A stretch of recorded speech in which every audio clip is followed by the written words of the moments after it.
Hey friends, how you doing there? Welcome back to Babylon Talmud. Today we're studying Daf Ayin Hey, Daf 75 of Masechta Ksubis. Friends, let me do a Babylon 1 sec. Be strong. What was that Hillel Lester thing? I can't remember. Something about Reuven, Shimon, Hillel Lester. What do you want me to tell you? So, today we're talking about, Moomin kind of stuff. Let's say that. Alright, so we can start. Is the sun coming in? I don't know. What do you want me to tell you? Okay, we might have to move around some furniture, put on some sunglasses. We'll have to see. Alright, let's get started over here. So, we're on Daf Ayin Hey with Aleph, about 8 lines into the page or so. The first one on line is Rave. Rave Omar. What are we talking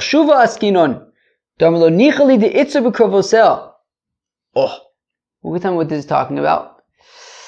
It's easier to yawn than to deliver the shir, you know. Maybe I'll just yawn. No, but we have to learn the daf. What do you want me to tell you? This is the way it goes. Every day there's got to be a daf. Daf a day. Yesterday we saw a machlokas, two conflicting brises, right? One brisa says that if there are nidarim, right, if she has nidarim and she goes to a chacham and gets them permitted, so then the kedushin, the mafreya is acceptable because he's matud, right? The nidarim are become permitted the mafreya retroactively, and the kedushin that happened at the time that she had nidarim on the kedushin that she doesn't have nidarim, so retroactively it's kilo there aren't any nidarim, and therefore it's good kedushin. Whereas if she got married in the condition that there were no vows, so now retroactively there are no vows. Now, if she got betrothed under the condition that, Babylon, there were no mumin, and she accepted the kiddushin, and then she goes to the doctor to heal the mumin, that does not work because that only happens, from this point on. But at the time of the kiddushin, she had mumin. But there was another brisa that says that even if she gets them permitted, then the kedushin is still not good. 1 second, let me check the fridge. So the shaila is, how come, in one place we're saying that if there were nidarim and she gets them permitted, so then the kedushin is good. And how come we're saying in one place it's not good? So to that question comes this answer. Rav Amar says, Rave, hacha bishach shuva askinon. Well, here this woman who's getting betrothed is not just any woman, it's a woman from a noble family. That he says, well, look, if her vows become permitted and retroactively we're now married, but I don't want to be married to her because she's a vower, and he doesn't want to be married to a vower, and then somebody who vows, an ishan adronis, a vower. Is that a word, Dennis? Anyways. So he doesn't want to be married to a vower. I like that word, vower. That's a nice word, a vower. Well, friends, we're learning nidarim next, so we'll have plenty of opportunities. Vower, a vower. That's nice, powerful too. Vower. Anyways, so if he says, look, I don't want to be married to a vower, it's a nice word. So he divorces her, but then he can't marry her relatives, but he wants to be able to marry her relatives because she comes from a noble family. So therefore, in that case, because he wants to reserve the ability to be able to marry her relatives, he won't want that the kedushin should work retroactively if her vows get permitted. Vower. If that's the case, Sefer the Katani, when it says, if we continue in that brisa where it says, Aval, but if he had vows, if he was a vower, and then he went to a chacham to get his vows permitted, it's a rofe ripe also, or if he goes to a doctor and the doctor heals him, mikudeshes, then the kiddushin works. Lisne ena mikudeshes. Let's say that it is not good kiddushin v'leima and say hacha ba'adam chashuv askinon. Here, let's say that this guy came from a noble family. The Amra, and that she says lo nichali deitzer bekreve. That she says, look, if he was a vower, I don't want to be married to him retroactively because I want to reserve the right to be able to be married to his relatives. Yet it doesn't say that. It says that if he gets his vows permitted retroactively, so they are married. But what about the sort of noble family thing? So one says, well, she'll basically marry anybody. She'll just be happy to be married. Rish Lakish, like Rish Lakish, Rish Lakish, that says Rish Lakish, Tav Lemeitav Tondu, Milamesav Armlu, better to have two people lying together than to be alone. So therefore, she will say, look, even if he's from a noble family, I'll stay married to him anyways. I'd rather have somebody. Abaye Omar says, Abaye the Shumshona Gavra, that if a fellow is small like an ant, that's very small. Kurse be Charata Ramila. But nonetheless, you have a woman, she could be married to a fellow as small as an ant, but she's nonetheless married, and therefore she reserves her seat among the noble women. She reserves her seat among the yentis in the bungalow colony on Shabbos afternoon. Even the yentis in the bungalow colony on Shabbos afternoon will accept her as long as she's married. That's true, Lemaisa. As long as you're married. If you're not married, the yentis in the bungalow colony on Shabbos afternoon, they don't want to talk to you. But you could be married to a fellow the size of an ant. You're in. You'll have a seat among the yentis in the bungalow colony on Shabbos afternoon. The shaila is, do you really want to have a seat among the yentis in the bungalow colony on Shabbos afternoon? I'll leave that to you to decide. Ramila Rapapa, no. What? Fine. Rapapa says, Rapapa the nafsa gavra, that even if a fellow is a flax, he works with flax. What does he do? He a flax worker. What is he? A flax? What's it called? A flaxer? A flaxer. The nafsa. He works with flax. Gavra. Okay. So tikari b'seife bava v'tesiv. Nonetheless, she won't have a problem with that. I mean, even if he works with flax and it's a very smelly kind of profession, she won't care. She'll sit with him on the front porch. Rav Ashi Omer says, Rav Ashi, the Kalsa Gavra, even if a fellow comes from a very poor family, doesn't have any money, doesn't matter. Loboye Talpachi Lekidra, she won't even ask for lentils for the pot. She won't care. She's just happy to be married. Tani B'chulim Mazanas V'telos B'valein. But we learn in the Brisa that in all of these cases, when your husband is the size of an ant or he works with flax, they all sleep with other men and get pregnant and then say that it's from their husbands. Weiter. So any of the mums that posel by a kohen is posel also by is also posel when it comes to getting married. Tana, we learn in a Braise, that they added to the blemishes for getting married sweat, warts, and bad breath. Wait, these things are not a problem for Kohanim. We learn in Mishnah, an animal that is old or is sick or is mizuham, which we want to assume means like sweaty. And we learn in the Mishnah, Mumin elu ben kvun ben ovin psulim ba'adam, that these mums, whether they are fixed or temporary, are a problem by people as well. All right. Amar Reb Yossi says, Reb Yossi, Reb Chanina, lo kasha, it's no problem. Kan b'zeya overis, kan b'zeya she'ena overis. So it depends. That when it comes to sweat that kind of goes away, so that I guess would be acceptable by a kohen, but not by a woman getting married. Rav Ashi, Omer says, Rav Ashi say, Mizum Karamis. Wait, you can't. The Brisa by mums of a kohen says Mizuham. When it comes to our mission, it says Zeya. Those are two separate things. Hasam Gabi Kohanim Esher La'abr B'Kiyua Dechamra.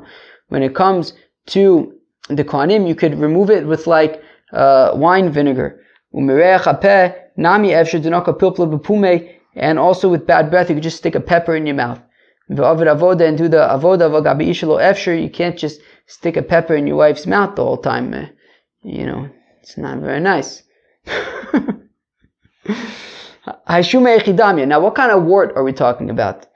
Either isba sayer, if the wart has a hair in it. It's very, very miduyak over here. Pasta.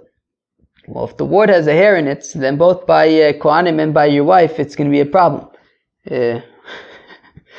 Okay.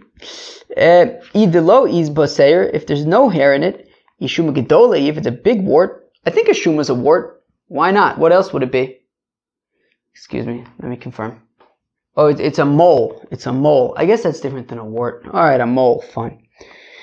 So ishuma gedole, if it's a big wart, a mole. If it's a big mole, so then ocha pasa. Well, then it's going to be posel both by marriage and by kohanim. Ishuma ktana, if it's a small mole, ocha lo pasta. Well, then by kohanim and by marriage, it's not posel. The Tanya is within the brayso. Shuma sheyesh baseir, a mole that has hair. Harez mum, it is a mum. Ein baseir, if there's no hair. Gedola harez mum, if it's a big mole, so then there is a mum. Kitana ein ze mum. If it's a small mole, so then it's not a mum. Okay. Be'ezui gedola. What's a big mole? Okay. Perish Reb Shimon Gamliel explain ad ki isser italki. A mole the size of an Italian isser. Okay. Rabbi Yosef Beb Chanina says Rabbi Yosef Beb Chanina ba'omedes al padachta. Well, by your marriage, by your wife, it's talking about, well, if she's got a small mole, but it's on her forehead. Padachta v'nipayesu. Yeah, but if it's on her forehead, he clearly saw it and he was cool with it. Papa says, okay, fine, it's under like the cap of her head. What does the cap of her head mean? Like she's wearing a cap like I'm wearing? Or is like the cap of your head like a part of your head? I don't know. Fine. Sometimes it's visible and sometimes it's not. Let me tell you. Rav Chizda says Rav Chizda says Rav Chizda that he heard the following from a great fellow. Umanu, who's this great fellow? Reb Shila. It's Reb Shila. If she got bitten by a dog and she has a scar, how is a mum? It's a mum. Rav Chizda called Ove Beisha Arez a mum. It says Rav Chizda, how do you define this? 1 second. A deep voice in a woman is considered a mum. Shenemar, as the Apostle says, because your voice is sweet and your appearance is pleasant. Tani Reb Nosson Beira. Reb Nosson Beira taught, Ben Dada Isha Tefach. So between the breasts of a woman is one hand tefach. So Rav Acha Brei Derava Kame Derava Ashi Lememar Tefach Lemal Yusuf. So Rav Acha Brei Derava taught before Rav Ashi that he thought that this was a good thing, that if there's a tefach between the breasts of a woman, that's a good thing. Rav Ashi says, no, Gabi Mumin Tanya, it's a bad thing. V'chama, so what's a good thing? Amar Abai Shalosh, it's both. 3 finger breadths between the breasts would be a good thing. Tanya Reb Nosson, Mrs. Reb Nosson, Kol Isha Da'adea Gasen Mishal Chaverta, says Reb Nosson, that if you have a woman whose breasts are bigger than her friends, there is a mum. It's considered a mum. V'chama, how much bigger? Amar Reb Meisha Brei Reb Yeshua ben Levi, says Reb Meisha Brei Reb Yeshua ben Levi, Mishmei Reb Yeshua ben Levi, tefach, 1 tefach bigger. Umi ika ki agavne, is there such a thing? Yep, there's a thing. Excuse me. Tam Rabbi Babachana, says Rabbi Babachana seems to always be seeing interesting things, It says Rabbi Chana, he's always seen all sorts of things that nobody else has seen. But anyways, it says Rabbi Chana, Nira Yisi, Arabia Achas, he once saw an Arab woman, if Shila Dader Lachorel, Vinika as Bena, that she was able to throw her breasts behind her and nurse her son, who was, she would like throw her breasts over her shoulder to nurse her son. L'tzion Yeomar, Ish v'ish yulad ba. And to Zion it will be said that a man and a man will be born in it, and he will fix it above. One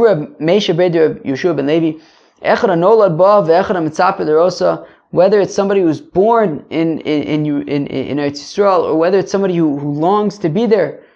Amar Abai says, Abai v'chad minayu odif k'trei minon, that one fellow from Eretz Yisrael is greater than two fellows in Bavel.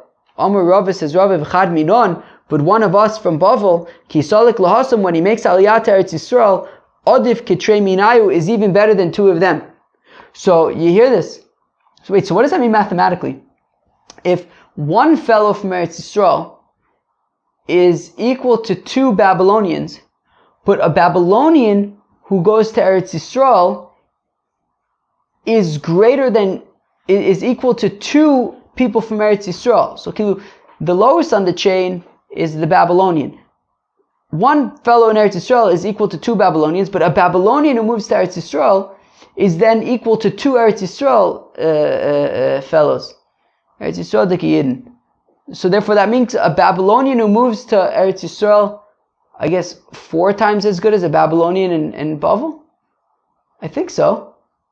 Because one Babylonian Bavel, two of them are equal to one person in Eretz Yisrael, so that means that 2 is equal to 1, but then times 2 is equal to one of those, so 2 times 2 is 4. Yeah, I think 4 sounds about right. Let's go weiter.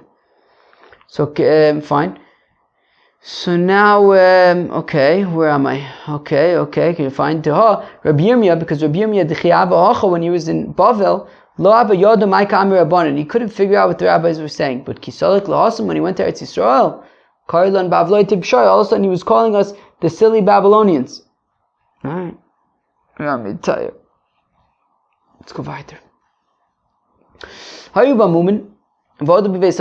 so this Mishnah, it isn't from the easiest Mishnahs. I mean, it's nothing ridiculously insane, but, you gotta take out your brains. Take out your brains. Take out your brains might be one of my favorite things that ever came out of my mouth on Babylon Talmud.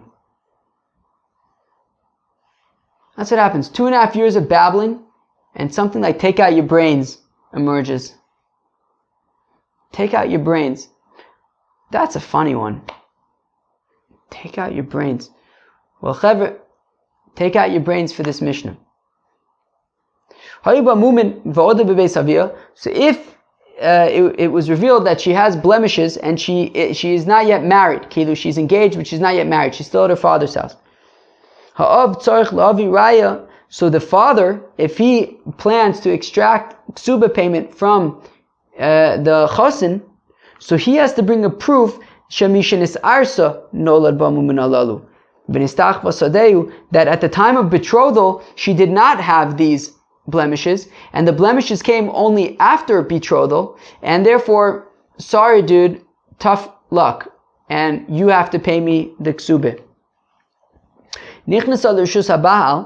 Now, so as long as she's still in her father's house, it's upon the father to prove, right? The burden of proof is on the father to prove that these mumin emerged after she was already engaged. Because if it was before she was engaged, well then, teitze shelo b'chsuba, right? Now, once she gets married and she's by the husband, habal tzarich laviraya. So at that point, if the mums emerge, it's the husband who needs to prove. Sha'ad shelo nis'ar sa'ayu ba mumin elu. He needs, the burden of proof is upon him to prove that these mumin were there already prior to betrothal, and that at the time of betrothal she already had these mums which disqualify her, and therefore he shouldn't have to pay the ksubah.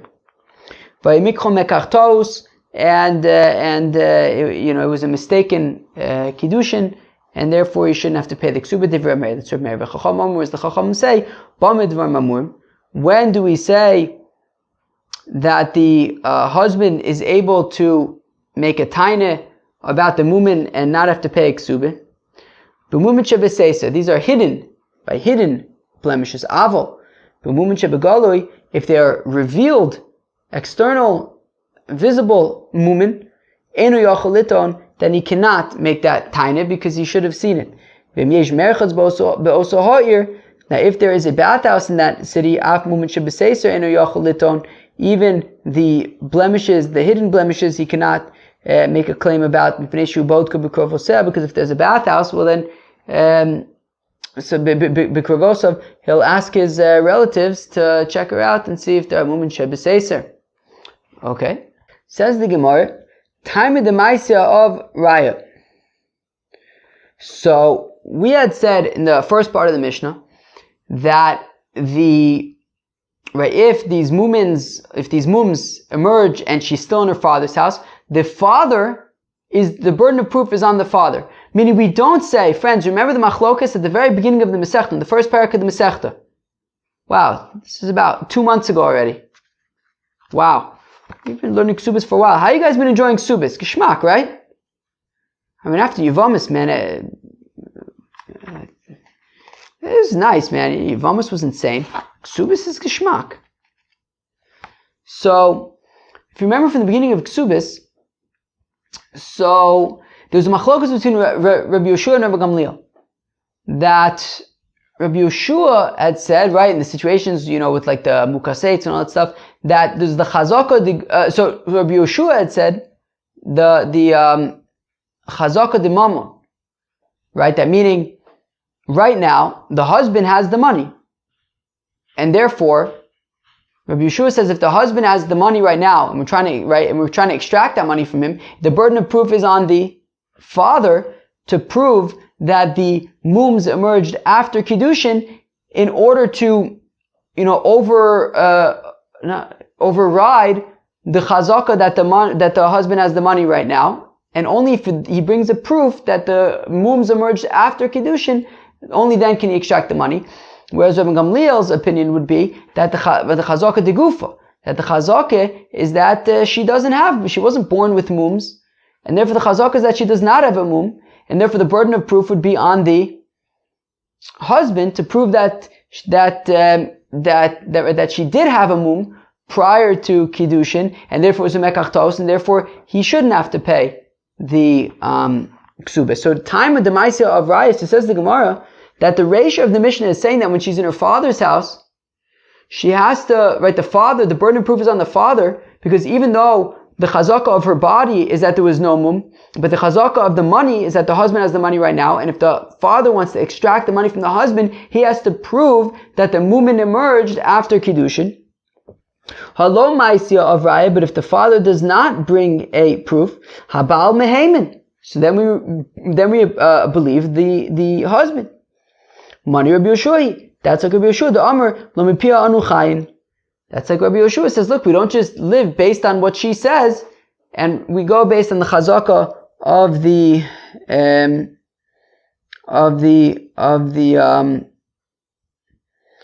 Hamid Maman Chizkosu, right? So we go based on the chazaka of the fellow who's got the money, and the burden of proof is on the father. Ema Seifa, but 1 second, if we go right to the Mishnah, what does it say? Nichnas L'Shus Habal, that once they get married, Habal Tzarich Lavi Raya. It's the husband who needs to bring the proof. The burden of proof is on the husband, which means that we say that, well, there's a chazaka that she didn't have any mumin, and therefore he has to prove that there were mumin prior to Kiddushin. Time of the Maisya Abal Raya. So the only reason, he's parted from paying the Ksubah if he could bring a proof.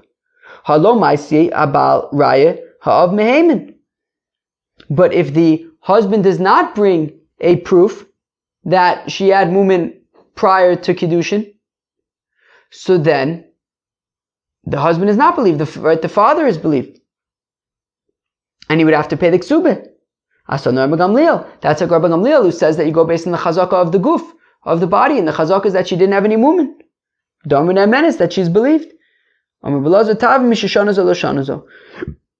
it says Rabbi Lazar, okay, clearly we have two things going on in the Mishnah. We have a Reisha and a Seifa that are two different Tanas. The Reisha is Rabbi Yehoshua, and the Seifa is Rabbi Gamliel. Okay. Amarava says, Rabbi Lotem Rabbi Yehoshua Lo Azil Basar Chazaka de Gufa Klal. Says Rava, do not say that according to Rabbi Yehoshua, we do not go, don't say that Rabbi Yehoshua is purely a Chazaka de Mamona guy, that Rabbi Yehoshua would say in all instances, you go based on the Chazaka of the money, which is why over here, it's upon the father to bring the burden of proof is on the father because the husband has the money right now. Right, so don't say that according to Rabbi Yeshua he never goes based on chazaka de gufa. Ella, when Rabbi Yeshua does not go based on the chazaka of the guf, is heichadika chazaka de mamona is only in instances where there is a chazaka de mamona, such as over here, which is that the husband has the money. Aval heicha de leka chazaka de mamona. But in a situation where there is no chazaka de mamona, also Rabbi Yeshua basa chazaka de guf, Rabbi Yeshua will go based on the chazaka of the guf. The Tananis we learned in the Mishnah, and Baheretz called him the Seir Lovan. By tzaras, if the affliction comes prior to the white hair, Tameh. Im Seir Lovan called him the Baheretz, Tahor. But if the white hair comes before the affliction, so then Tahor, it is pure. Safek, what if we're not sure? Tameh. Rabbi Yeshua Omer Kea, my Kea Rava Kea Tahor. Rava Kea Tahor. So Rabbi Yeshua basically says it's Tahor. So if you're not sure if the affliction came first, or if the tzaras came first, or if the white hair came first, or Rabbi Yeshua in that case will say go based on the chazaka of the body, and the chazaka would be that I guess that the white hair came first, or that there's no tzaras. All right, fine. And I guess that the chazaka is that he's tahor. Okay, fine. Givaldik. Now, Ravi Omar. So says Ravi. So Ravi doesn't want to say that the Reisha is Rabbi Yeshua and the Sefer is Rabbi Gamliel. Rather, Ravi Omar says Ravi. Reisha kan nimtzu v'chan hoyu. Ravi wants to say, look, I can explain to you logically. We could say that it's all entirely Rabbi Gamliel. As we said in the first parak, that the halacha is like him, that we go based on the chazaka, the gufa, and therefore the burden of proof would be on the husband. But here's the thing. Rav Omer Reisha kan nimtzu v'chanoyu, Sefer nami kan nimtzu v'chanoyu. Rav explains, look, in the Reisha, she's living in her father's house. And therefore, we want to argue, look, if these mumin were found in her father's house, so let's assume that she had them from her father's house, i.e., even prior to the Kiddushin. And therefore, the burden of proof is on the father, whereas in the Seifa, the mumin were discovered after she was married in the husband's house. So therefore, we'll assume, kanhoyu, kanimsu kanhoyu, that it was in the husband's house where the afflictions, where the mumin emerged in the first place. So again, Rav Amar says, Rav Reisha, then the first part of the Mishnah, kan nimtzu v'chanoyu, the mumin were found in the father's house, so let's assume that they were there always from the father's house, even prior to the Kiddushin. Seifa nami kan nimtzu v'chanoyu. And in the Seifa also, once she's married, in the Seifa Oichit, once she's married, the mumin were discovered in the husband's house, so let's say Oichit, that they emerged in the husband's house.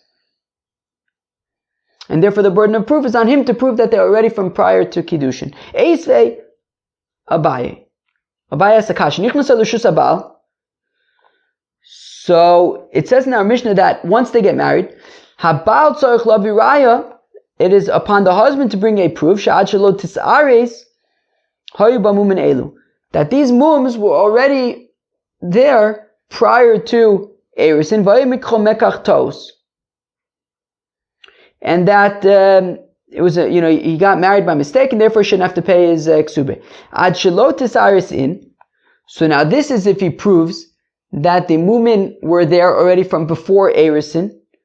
Mishetis ares lo. But if he's only able to bring proof that the mumin appeared after kiddushin, that would not suffice. He would still have to pay the ksuba ve'amai. But why? Why does he have to prove that the mumin were there prior to Kiddushin? He should just be able to, it should be enough to prove that the mumin were there even after Kiddushin, as long as she was in her father's house, because that if they were discovered in her father's house, then they must have been she must have had them in her father's house the entire time, even prior to Kiddushin. Omar le, so Rava says to Abaye, Mishenis Arso, Mishum De'ika Lemeimer that, well, once she's engaged, if the mumin were only discovered after she was engaged, we could say chazaka in adam shosa b'kos elam kein bodko, that a fellow would only drink from a cup that he inspects first, i.e., he would only marry this woman if he inspected her first. And this fellow, before they got married, would have seen this mum and accepted it, and therefore, if he accepted it, he accepted it. What can I tell you, fellow? If that's the case, achil tisaris nami. Well, if that's the case, even prior to Erisin also, say that he saw it, he wouldn't marry her before checking for mums, and he accepted it. So why should he be able to, get out of paying for the ksuba if he could prove that it's prior to Erisin? He accepted it. Well, because we'll say that we have a chazaka that a fellow doesn't accept mums. He doesn't just say like, oh yeah, I saw the mum and I'm cool with it. Fellows aren't cool with mums. Well, if that's the case, then say the same thing after betrothal, right? Say that if they determined that she had mumin after betrothal, so then say that, meaning initially we might say if he found it after betrothal, so then, well, he must have already seen it. But let's say that, and accepted it. But why don't we say, yeah, but a fellow doesn't just accept mums. So elam mishinis arsa, rather, once she gets engaged, mishum de'ika tarte, that once she gets engaged, so then there are two chazakas that are going against the fellow. Chazaka hameraguf al chizkaso. Well, there's the chazaka of, the fact that, generally speaking, she wasn't born with a mum. V'chazaka in adam shosa b'kos elam kein bodko, and also the chazaka that, that he wouldn't just marry her without checking. And therefore, and he must have been okay with it, right? So therefore, if they only prove that the mums existed after Erisin, so we'll say, look, first of all, the chazaka is that she wasn't born with mumim, so therefore at the time of Kiddushin she didn't have a mum. And also, he wouldn't marry her without doing a badika first, and therefore he clearly must have accepted it. My Amart, what will you argue against that? Chazaka in adam mipayis b'mumin. You'll say, yeah, but fellows aren't okay with mums. Have a chada b'makom taiti, but that's only one chazaka against the other two chazakas. V'chada b'makom taiti lo amrinun. And we don't go after one chazaka against two chazakas. And therefore, the chazakas work in favor of of him having to pay the ksubis. Ad shelo tisaris. Now, if he brings proof that the mums existed prior to Erisin, hameraguf al chazkaso lo ika lememar, where we can't just say, there's a chazaka that she doesn't have mumin, and therefore we can assume that at the time of Kiddushin she didn't have mumin, because we just proved that she did have mumin at the time of Kiddushin. Sumaika chazaka dein adam shosa b'kos elam kein bodko. What are you gonna argue? That, yeah, but a fellow will only, drink from a cup that he inspects, i.e. he'll only marry this woman if he did a bedika for his vayrav and yipayisu, and he saw it and he was okay with that. Adrabo chazaka in adam yipayis b'mumin v'amid maman al chizkaso. Right? No, rather we'll say that a fellow doesn't accept these mums, and therefore we know that she had a mum at the time of Erisin, and therefore even if he did a bedika, he wouldn't necessarily be cool with that, and therefore if he can prove that the mum existed prior to Kiddushin, then leave the money where it is, and he does not have to pay the ksubis. Rav Ashi Amar says, Rav Ashi, Reisha mone le'aba biyadcha.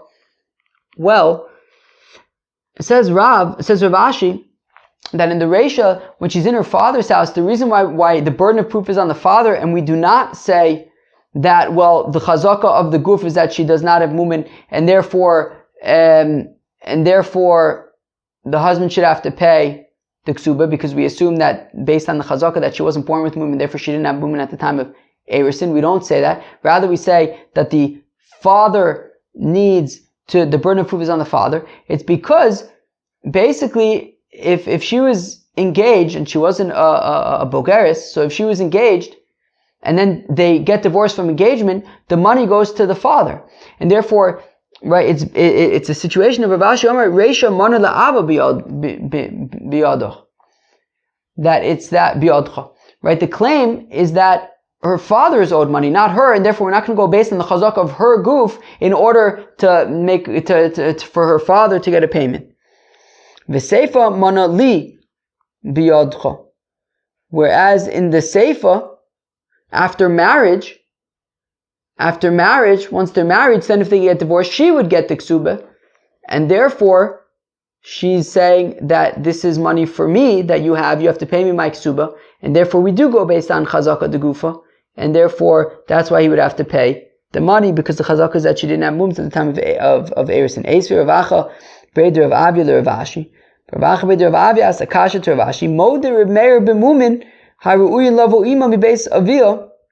That Reb Meir admits that when it comes to mumin, that could come with her from her father, shala'ov le'aviraya, that is upon the father to bring proof, right? That if even after marriage, it's a mum that could have come from her father's house, so then it is upon her father to bring a proof. V'amai, how come? Mana li biyadchohu. It should be a situation of, I have money, right? That you owe me money, therefore we should go based on the chazaka de gufa that she didn't have a mum. So achab ma'askina bi yiseris. Here it's talking about where she's got an extra limb, like an extra finger or something. Yiseris ma'raya ma'isi. But if she had an extra limb, then how can you possibly prove that, right, that you didn't have the extra limb before? Right? How can you prove that the extra limb only came after Erisin? I mean, it's something you're born with. So ra dera b'nipaisu. So Raya dera b'nipaisu. Well, the proof could be that he saw it and he accepted it. So that's what she needs to prove. Ooh, wow, that got a little complicated there at the end. So that was daf Ayin Hey of Masechta Ksubis. Well, the first part of the daf, we finished with a distinction from yesterday about a situation where if a chacham annuls nidarim, nonetheless the kiddushin would not be chal retroactively, and that was because we're talking about a noble family. We then got into this Mishnah about mums, and we had said that, well, if the mums are discovered when she's still in her father's house, then the burden of proof is on the father. If they're discovered after marriage, then the burden of proof is on the husband.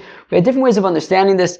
One way of understanding this could be that, well, the Reisha is Rabbi Yeshua and the Sefer is Rabbi Gamliel. Another way to understand it was based on, well, there's different chazakas operating when she's in her father's house versus when she is married, determining with whom the burden of proof is.